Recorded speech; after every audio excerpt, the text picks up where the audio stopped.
Yung display panel ng TV, usually TV or yung mga malalaking monitor, yan, hindi ka makapasok pag wala kang swipe card.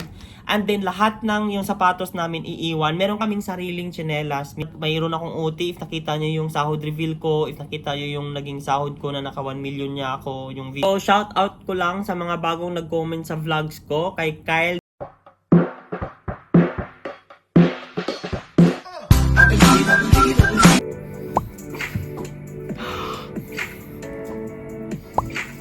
Hi guys, good morning. Kakauwi ko lang galing pasok and naisipan ko lang mag-vlog. So, gusto lang ko lang i-share before we start sa vlog ko. Gusto ko lang mag-share ng konting parang insights. Actually guys, I'm very grateful na napunta ako sa EUO, sa company ko ngayon dahil sa dami ng mga problema na nangyari sa akin, sa dami ng mga bills, and kahapon nga nag-usap kami ng kaibigan ko. Sabi ko, kahit ganun pa naman no, na marami kang binabayaran, marami nanghihingi sa'yo, maraming nangingailangan, although hindi mo lahat nabigyan kasi hindi naman tayo mayaman, hindi naman tayo ganun ka maraming pera, pero at least, diba, hindi ka nauubusan. I mean, yung blessings, tuloy-tuloy. So, yun, parang grateful ako, and dagdag pa na sa EUO talaga ako na nakatapagtrabaho, and ngayon sa department ko, sobrang grateful ako kasi hindi ako nahihirapan sa trabaho ko. And yun nga dahil sa nararamdaman ko ngayon, kaya naisipan kong i-share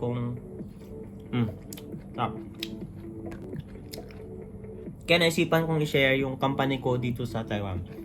So, for a start, ako pala si Belly and wala akong experience sa factory worker.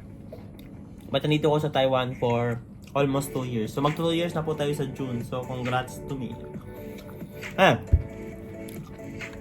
So to start, gusto ko lang basahin yung question ng subscriber natin na si BI3049. So tanong na, kuya, anong products po ng EUO? EUO din po kasi company na mapupuntahan ko. Waiting na lang po ako sa Pidos at sa Teco. But before start, a very big congratulations sa'yo.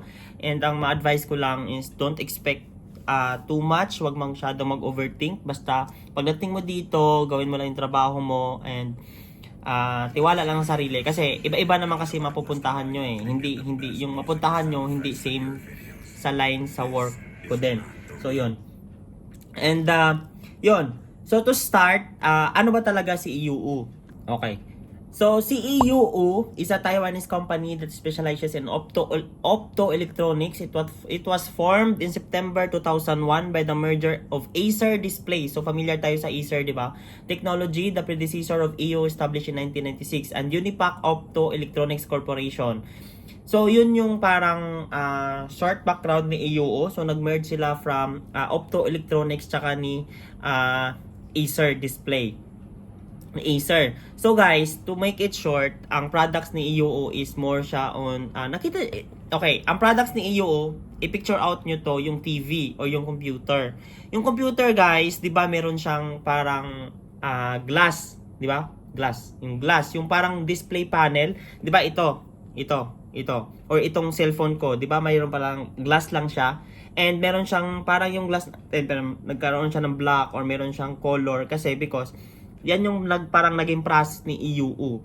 So yung products namin is more siya on display panels. Pero may other products naman like solar, and then meron ding mga industrial sa intelligence, meron din sa healthcare. So but ang product namin is more siya on display panels ng TV, ng cellphone, ng computer.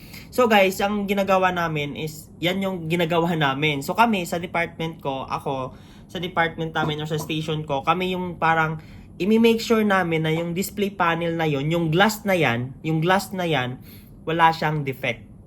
Okay? Wala siyang defect. Kasi pag may defect, syempre hindi siya good. So pag good, scrap na siya. So yun yung parang namin, yung trabaho namin.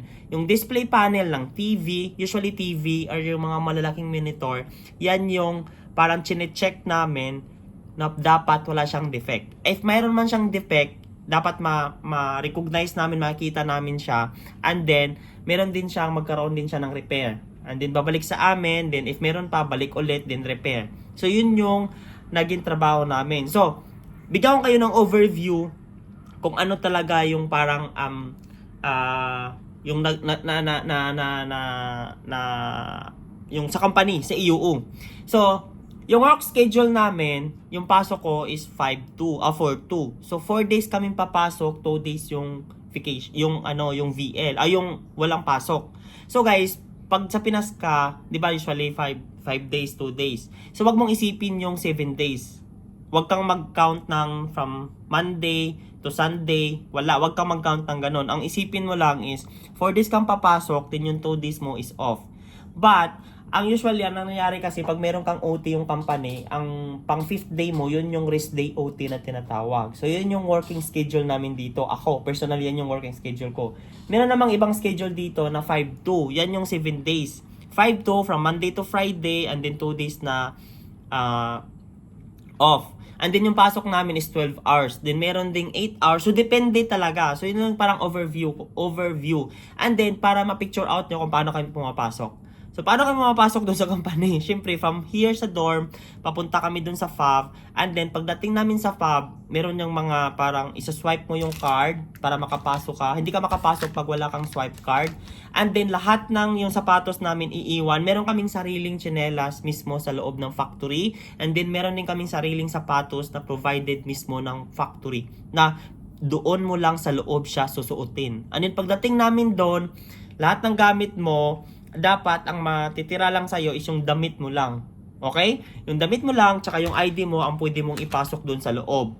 Tapos, pagdating mo doon, magbibihis ka ng lab gown. Naka-gloves kami. Merong SOP kung paano suotin yung gloves, yung hairnet, tapos yung head cap, tapos yung parang may cap, may ano pa kami dito. So, parang naka-lab gown kami, tapos, kumbaga, balot kami.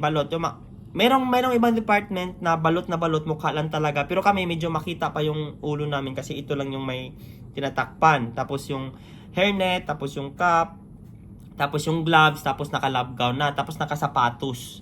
Nakasapatos siya na for the factory. Meron siyang parang metal sa dulo para pag mahulugan ka or something hindi siya masakit for safety. Kumbaga safety shoes, yun, safety shoes ang tawag doon. Yun yung parang sa loob ng papunta namin ng sa FAB. And then yung actual job, actually guys, iba-iba kasi. Yung experience ko na trabaho is, imagine niyo yung malaking room. And then yung malaking room is mainit. And then meron ding malaking room na malamig.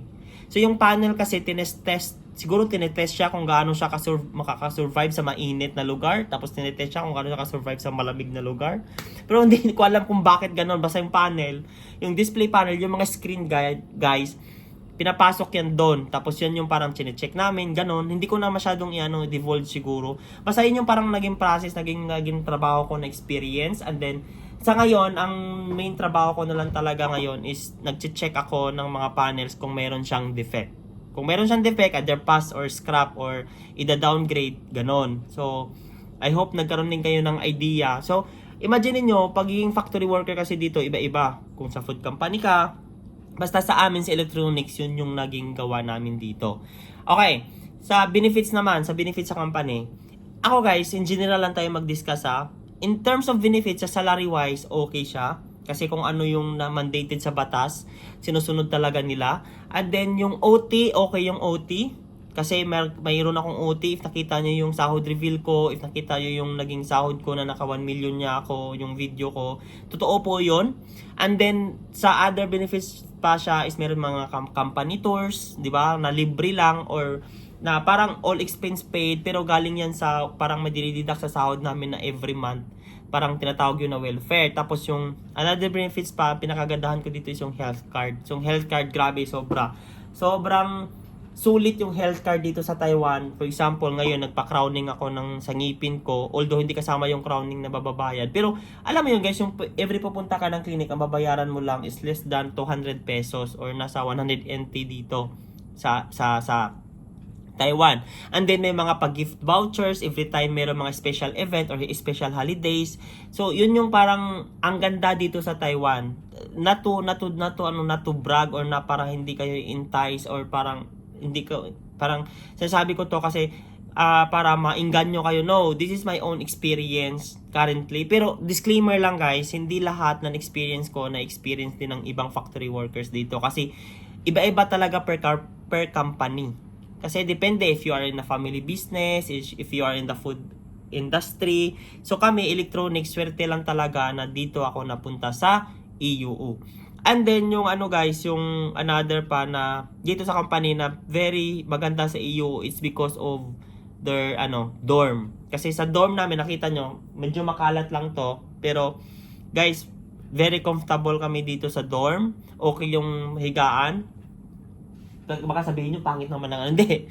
Kasi ikaw naman kasi, pag ikaw nung sa room, may option ka naman na kung paano pagandahin yung room nyo, di ba? So, ganun lang talaga kami. Pero yung sa loob ng bed na deck, syempre, comfortable ka dyan matulog sa loob. And then, naka-aircon kami, and then okay yung CR, may CR sa loob ng room, and then may shower, may hinit, tapos basta, hindi ko na masyadong basta, ako, wise dorm, kasi mabayaran lang namin, it's 600 NTD, sobrang mura. So, yun guys, basta grateful ako. So, yun yung parang, parang lang to na vlog, kunting background lang about EUO. So, kasi, alam nga naman, i-discuss ko kung ano yung EUO, anong products, hindi naman tayo diba? So, ang i-share ko lang sa inyo is, parang overview lang kung ano yung experience ko sa company, ano yung mga ano yung mostly talaga na experience ko na in my almost 2 years na nagtatrabaho dito sa EUO. So yun lang guys. So shout out ko lang sa mga bagong nag-comment sa vlogs ko, kay Kyle de Crypto Centillas. So solid talaga to na subscriber ko si Kyle. Hindi pa kami nakikita nito. Ito din si Cozy Gainer. So, parati talaga to. Iwan ko kung nandito na to siya sa Taiwan. Kois, nandito ka na ba sa Taiwan? So, just comment down below. Ito si Benver Maril 6298. Pa-shoutout sa iyo, Kois. Nandito na rin siya sa Taichung daw. Wala pa siyang 1 taon. And then si Damiro 6658. So, grabe yung lesson learned niya. If nabasa niya yung comment niya guys sa my YouTube ko, as in, mapapaano ka talaga, ilang years na siya sa abroad, di ba? And then kay Olivia Goyong 1875, so nagtanong siya if okay yung electronics, so probably magkaroon tayo ng ibang topic niyan. And si Ryle Hermida HD5YL, so shout out sa iyo. And then kay Jen Dahoya, nag-comment siya sa Almoranas ko na video. So yun lang guys, so thank you so much for watching this vlog. Sa mga nag-a-apply dyan sa Pinas, so tuloy-tuloy lang kayo. And as I always said, always believe in yourself, and God is good all the time, and always well. Bye-bye, God bless, and good luck.